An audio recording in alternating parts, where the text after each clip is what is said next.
Welcome to the Abrams Boxing Show, powered by Last Out Media and brought to you by www.15rounds.com, the worldwide leader in boxing news.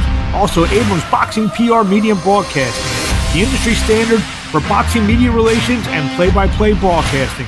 Also, check out www.abramsboxing.com, Abrams Boxing on YouTube, as well as M. Abrams Boxing on Twitter and Mark Abrams Boxing on Instagram.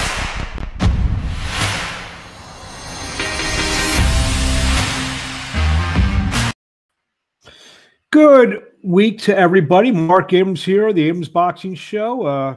Another great week, a lot of stuff to get to. This week I'll be joined by the undisputed super middleweight champion of the world, Franchon Crews-Dezurn, who I was lucky enough to chat with a couple weeks ago in Las Vegas during Canelo Golovkin 3 fight week. And great interview with the champ, the undisputed super middleweight champion of the world.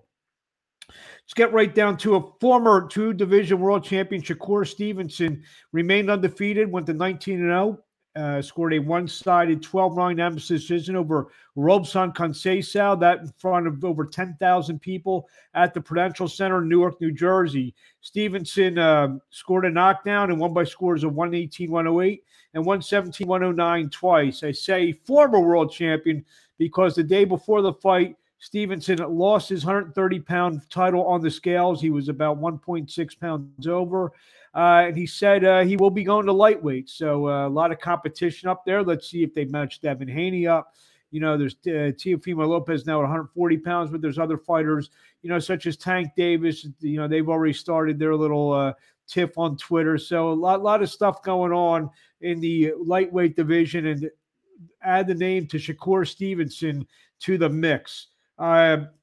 Saturday afternoon in actually I believe we have a little let's see here, little stuff from the undercard. And actually, you know, Keyshawn Davis scored a big knockout on the undercard. Saturday in Britain, Maxie Hughes hammered out a 12-round majority decision over former IBF champion Kid Galahad in a 135-pound bout.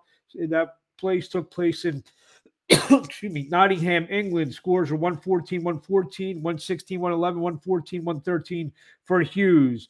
Co-feature saw former 130-pound world champion Terry Harper become a 2-division world champion. She moved up 3 weight divisions to win the WBA super welterweight title over Hannah Rankin. Harper now 13-1-1 with 6 knockouts. Scores were 98-92 twice and 97-93 for the new 2-division world champion. Got to give her credit. Went up 24 pounds from her last championship weight to win her world title. Joe Joyce, heavyweight, remained undefeated. Went to 15-0. Notched his 14th knockout as he stopped former WBO heavyweight champion of the world, excuse me, Joseph Parker, 33, who's now 30-3. That took place Saturday night in Manchester, England. That was a tremendous fight. Both guys gave it their all. Joyce, despite what he looks like in the ring, I mean, he looks slow as can be, but he must hit like a jackhammer because he just wears out these guys, has a great chin, took a lot of tremendous shots from Parker to stop, get the 11th round stoppage at 103. Excuse me. On the same card, WBC, WBO female featherweight champion Amanda Serrano went to 43-2-1 as she added the IBF title as she defeated Sarah Mahfoud. Mahfoud now 11-1. Scores are 99-92, 97-93, and 97-93 for Amanda Serrano, who's now just got back after her great fight with Katie Taylor on April 30th. So we'll see what Serrano does. There's been rumors that she may come right back and fight on the Jake Paul card on October 29th in Phoenix, Arizona. It's late Saturday night in Japan. Floyd Mayweather, the exhibition tour continues as he stopped MMA fighter Mikuru Asakura in their exhibition bout. Mayweather dropped Asakura the right hand at the end of round 2, and he couldn't beat the count. Referee Kenny Bells, coming over from Las Vegas, counted Asakura out, and we'll see Mayweather right back in there as the exhibition tour continues. November 13th at the Coca-Cola Arena in Dubai, he will be taking on a YouTuber named Deji, who is the younger brother of KSI, who has a record of 1-3 as a boxer. So we'll see what happens there. I think Floyd Mayweather is going to beat the you-know-what out of Deji on November 13th in Japan. It's good to see Manny Pacquiao was there at the fight, sitting ringside. So that always sparks up rumors. We're going to see a rematch of Pacquiao-Mayweather. I don't want to see it. I don't want to see Mayweather in any real fights. He's 45 years old. I don't want to see Pacquiao in any real fights.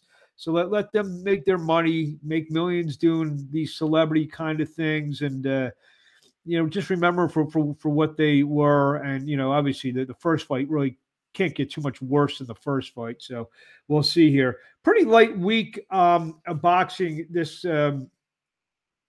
week. A stream of a fight that I'll be at. It's Saturday night in Philadelphia. See Christian Cardo take on Hector Andreas Sosa, 14-1-8 knockouts. Cardo 19-1, 13 knockouts. Also on the card will be a battle of undefeated light heavyweights. Atif Oberlton taking on Christian Thomas.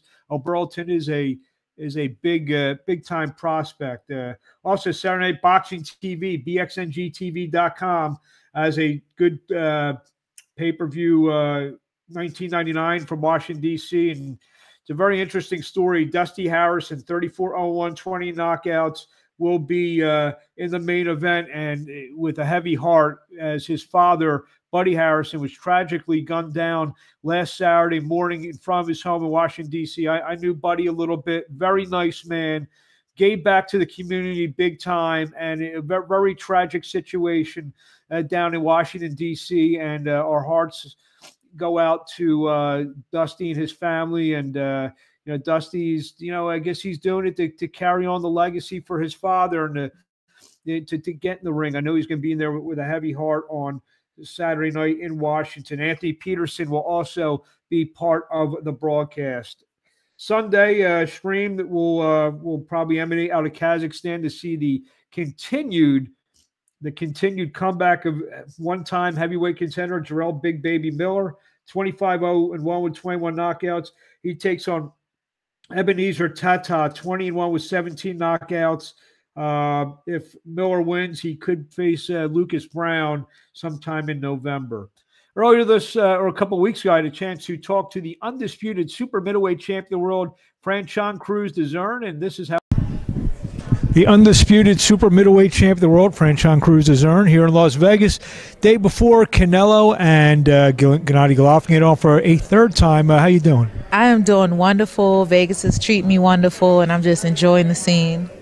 So let's get into you. We'll talk about the big fight in a minute. What's going on you? You had the great fight, Madison Square Garden, on the Katie Amanda card. You won the undisputed championship against Cedar Roos. And I asked, it's funny, I interviewed Devin Haney yesterday. Yes. I asked him, how has it kicked in, or when did it kick in that you're undisputed champion? He told me it hasn't even kicked in yet for him. You know what? I know I'm undisputed. Like when they announced Canelo, I was like, hold on, he's not the only undisputed super middleweight champ. But I think it's just the grinding mentality. When you're hungry for legacy, you're hungry for bigger and better. You're not going to give into become content with just being a champion. So you're always striving for more. So I'm in the same boat. He said he still feels like he's the hunter. Yeah, I feel like the underdog. I feel like I still have a lot to prove, and I think that's what's going to keep me on top. I know a fight that you had one eye on that didn't happen last weekend, Claressa Shields and Savannah Marshall. Obviously, you're looking for a real big-name opponent.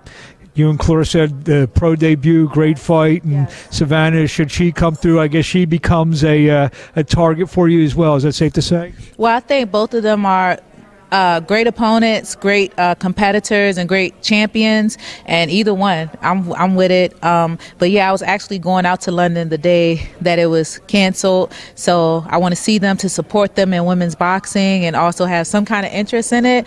But I'm just going with the flow, and what's for me is going to be for me. I saw some pictures. You were actually, I mean, even though you were longtime amateur rivals, pro rivals, you and Clarissa, you guys weren't sparring, were you, or were you just hanging out? Well, you know, I'm going to support my sister in boxing, and I actually get to design for her. So we were working together. This was my fourth fight designing her apparel. Oh, wow. So I was going to send good vibes. I check her out in camp, make sure she's good, and personally drop it off to make sure she's straight going over to the UK. You guys punch each other for 6 or 8 rounds, whatever. What happens in the gym stays in the gym. No, I'm saying you guys had a pro fight. And it was a very high contact fight. You guys both lay line, and then you say, you know, come on, I can make you some uniform. Yeah, you know, I've known her since she stepped on the scene. 15 years old. Watched her success. She's watched mine. And hey, when you know you're a king or a queen, you don't trip off of little things, you know. So obviously, you stay in touch. Have you guys talked about, you know, obviously, you know, a lot of times they don't want to rematch you, but now you bring more than just a little something to the table. You bring 4 belts to the table. Yeah. Have you guys 5? Yeah. I mean, you win so many belts so quick, you're losing. So I mean, have you guys talked to, you know what? The rematch is possible? Well, I mean, we gave a little sample when we went pro, and I think that was a great investment. So anytime, like if I wanted to retire, like Chris, let's just do it. You know, that's definitely always on the table. We're in the field of trying to grow women's boxing at this point, but definitely when the logistics are correct, the money, the platform, I know she'll be open to it because she's a true champion. So. Yeah. Well, if not her, what is there for you? I'm sure you're looking at the range. What is there for 168 pounds? You have. I'm not giving free promo. I know what I am. They want me, so we can get it how we live. I just, you know, people have seen my journey. I've proven to be a well-equipped fighter. I'm down for whatever. You see my pro debut, the type of opponents I've had. I just hope they catch up and do what they should do. If you feel you the best, fight each other. You know, it's not just like you got to bring something to the table. One other thing, going back to the fight where you won the titles, you won the Undisputed Super Middleweight title at Madison Square Garden. I mean that's where all the legends of all the legendary fights have been. Yes. I mean, how that feel to do it, you know, 4 or 5 belts or how many belts you said, and do it at the most iconic boxing venue ever. It was very surreal. Quick story, probably about 5 or 6 months before, I was there with my mentor and also boxing legend Bernard Hopkins because he was celebrating his iconic moment against Tito Trinidad. And I had no inclination that my event would happen. And, you know, he was just walking me through it and just seeing how when he talked about it, it took him back 20 years. And then when it happened for me, I was just like, wow, you know. So I don't believe in coincidence. I believe it happened for a reason. I'm blessed for my reason, and I'm just looking forward to bigger and better. What do you want to say to the fans in closing? Thank you for your support, the many, the few. I do this for the love of the sport, the love of the game, and I hope you continue to rock with me, the heavy hitting diva. She's a badass in the ring, but I've known her a long time. Always the nicest, sweetest girl out there. It's unbelievable. You get in there, you turn into something else. Yeah, I'll rip your throat out. I'm ending it right then and there. Thank you, Franchon. Thank you, Mark. There you have it, Franchon Crews-Dezurn. I've known her a long time. Just such a nice person, and just a true champion. And she deserves everything that she's achieved in boxing. Quick little commercial here. The Pain Boxing series comes to Watch Boxing TV here. That will take place live on September 29th at 8 p.m. this Thursday night. The Pain Boxing Series, Rumble in Paradise, presented by Chino Boxing Promoters, live from the Dominican Republic. Fighters include Kevin King, Luis Milian, Angel Cruz, Angel Mateo, and Nikolai Schwab. So watch that on this station on Watch Boxing TV Thursday, 8 p.m. Eastern Time. Some news items. Undisputed female lightweight champion Katie Taylor will defend her undisputed title against Karen Elizabeth Carabajal, that 19-0, at the OVO Arena, Wembley in London on Saturday, October 29th, live on the. Also on the card, European featherweight champion Jordan Gill, 27-1-1, puts his titles on the line when he takes on Spain's two-division weight champion Kiko Martinez, 43-11 and 230 knockouts. So that figures to be a nice doubleheader on October 20th. A lot of stuff going on October 15th, October 29th. A lot of stuff going on in October in boxing. Jessica despite losing to Jessica McCaskill, the legendary Cecilia Brækhus announced that she's going to continue her career in the 154-pound division. So she's going to be seeking gold in a new weight class, will Cecilia Brækhus. Former WBO featherweight champion Heather Hardy will be back after a long absence. She'll take on Calista Salgado in the main event of an October 13th card at the Sony Hall in Times Square in Manhattan, New York City. Baltimore judge rejected a plea deal by WBA lightweight champion Gervonta Davis over 2020 hit-and-run incident that resulted in injuries to 4 people. Davis accepted the deal, which we would avoid jail time, but yet the judge said no. So he's going out to trial that will start December 12th. I don't know how that will affect a December fight, which has been rumored for Davis. We'll soon find out. IBF featherweight champion Josh Warrington will defend his title against Luis Alberto Lopez in Leeds, England on December 10th. That will take place on DAZN. WBA committee has ordered Gennady Golovkin to defend against Erislandy Lara. WBC heavyweight champion Tyson Fury has withdrawn his 60-40 decree offer to fight Anthony Joshua on December 3rd. He had some promoters, Frank Warren, they said they're still trying to iron that out. So we'll see what happens this week concerning a possible Fury and Joshua fight. And finally, middleweight prospect Nico Ali Walsh, the grandson of Muhammad Ali, will return to action at Madison Square Garden, the Hulu Theater, on October 29th. He'll fight Billy Wagner. That will be on the undercard of the Vasily Lomachenko-Jermaine Ortiz fight on ESPN. I'd like to thank our guest, Franchon Cruz DAZN, and join us next week on the Abrams Boxing Show.